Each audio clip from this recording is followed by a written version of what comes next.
G'day people, Sharyn here. Let's get going on the last few little bits on the FD206. As I'm sewing, you can see this piece coming up to the top. That's my take-up lever. That's the bit that you need to make sure is at the top, and show you the two things that will happen if you take your fabric out when this is not in the top position. So as we're sewing along, if I turn this, the needle looks like it's out of the fabric now, but if I haven't taken the take-up lever all the way to the top, when I lift this and go to pull it out, it's stuck. And the reason it is stuck is because the threads underneath are still trying to go around the bobbin holder. That is because it wasn't allowed to get to the end of its stitch. Now I'm going to try and get it all the way up, and hopefully we're okay. Fingers crossed this is still working. See, it didn't like it. So I'll have to fix that up, because things have got stuck in there. Sometimes you have to actually get the bobbin case out to fix that problem. I was lucky there. That didn't cause a problem where I had to undo the machine. Next thing that happens.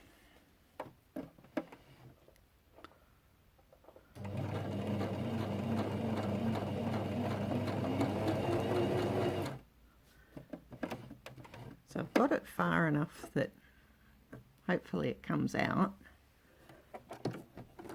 and it's not too stuck. So I get it out and I cut it off. This is what happens the next time you go to sew. Make sure that's there. So you can see there's my thread.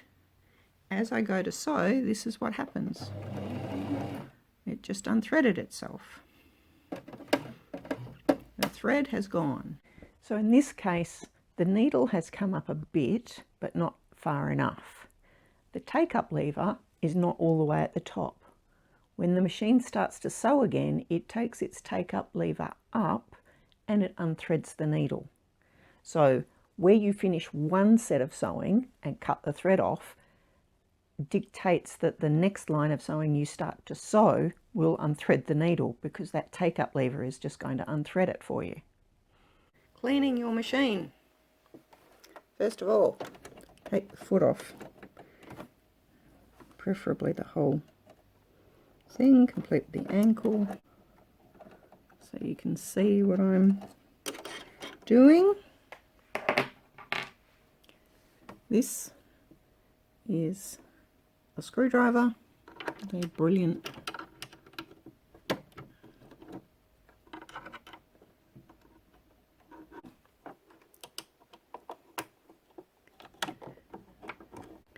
Once we've got those out, the needle plate comes out. I'm also going to take the needle out. There's my bobbin. This piece here is the bobbin case, and it just comes out. Every time you make a stitch, the thread goes all the way around the outside edge of this. If you've had a needle punch in to the edge of this anywhere and you've got bits of random plastic poking out, then it will wear away your thread, and you will find that you will frequently have thread breakages. So that's something you don't want to have happen. When I was threading the machine earlier on, I made a point to say cut off the thread that you start with on the bobbin. Cut it off close to the bobbin. And the reason is, every time a stitch is made, that thread, if it's poking up, has the potential to be grabbed by the thread that's making the next stitch. If it gets grabbed and pulled, it will pull out not only the bobbin, but it actually pulls the bobbin case out of where it's supposed to be. And that is where the damage to the bobbin cases usually starts. In addition to damage around the outside edge of the bobbin case, it can also get damaged underneath, and that will cause the same difficulty for you. when we're looking at those bobbin cases in the store, we are looking for damage around the outside edge and the underneath parts of it. Basically, there is a limit to how much the techs can do to clean that up, and then you just have to buy a new bobbin case. To clean in here, there's a few places that you do want to clean. One of them is in here between the feed dogs. And the reason for that is that over time,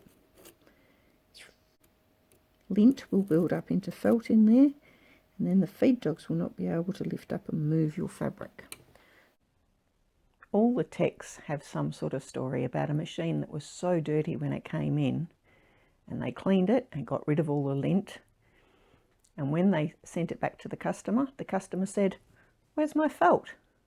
Not realizing that that was the dirt. Now, under normal circumstances, we turn the wheel with the top coming towards us. You can see that hook there, and that's what picks up the thread to make a stitch. This is the one occasion when I roll the machines backwards, and it's because I don't want that hook running into my finger, so I've got soft cloth over my finger and I'm going to go backwards, and when I come up you can see how much dirt's in there. The next thing to notice is this piece of fluff in here. This is not a piece of lint. This is an oil wick, and it extends from here down into the body of the machine by about probably 3 centimeters, an inch, a bit over an inch. If you pull that out, there'll be a hole there, and the technicians will curse you because it's a pain in the neck to get that oil wick back into the machine. So don't pull on it, leave it there. Any oil you use in your machine should be a pharmaceutical grade white oil. Don't put anything in there that's yellow. So I'm going to put a single drop of oil in the middle there. If it vanishes very, very quickly, then I might add a second one. 1 drop of oil here or there is fine, but make sure you clean your machine first, because oil plus lint is not a good combination. When we go to put the bobbin case back into the machine, it's the opposite of a vampire. So a vampire has teeth that come down, this has teeth that go up. If we put it into the machine, that little black bobble there is up against the spring. When I move the machine, you can see that that moves. If I left it here and I try to put the needle plate back on, because at the moment that little bobble's over to the left, it won't go on. You need to move it so that the little bobble is against the spring, and then it'll go on straight away. So there we are, all the pieces back in there. Need to put the foot back on here. There are some slightly different ankles available. This one has not got the original ankle, it's got a slightly different one. Make sure you do that up with the screwdriver. It needs to be firm. If you're putting a new needle in, screw for that is there. I'll just loosen that off and show you what I'm talking about. Here's my needle. It has a flat bit on it. The flat goes to the back. So when we put that in there, we put it into the hole and push it up and then tighten it. It needs to go all the way up, and once again tighten it with the screwdriver. The factory setting for tension on these machines is 4.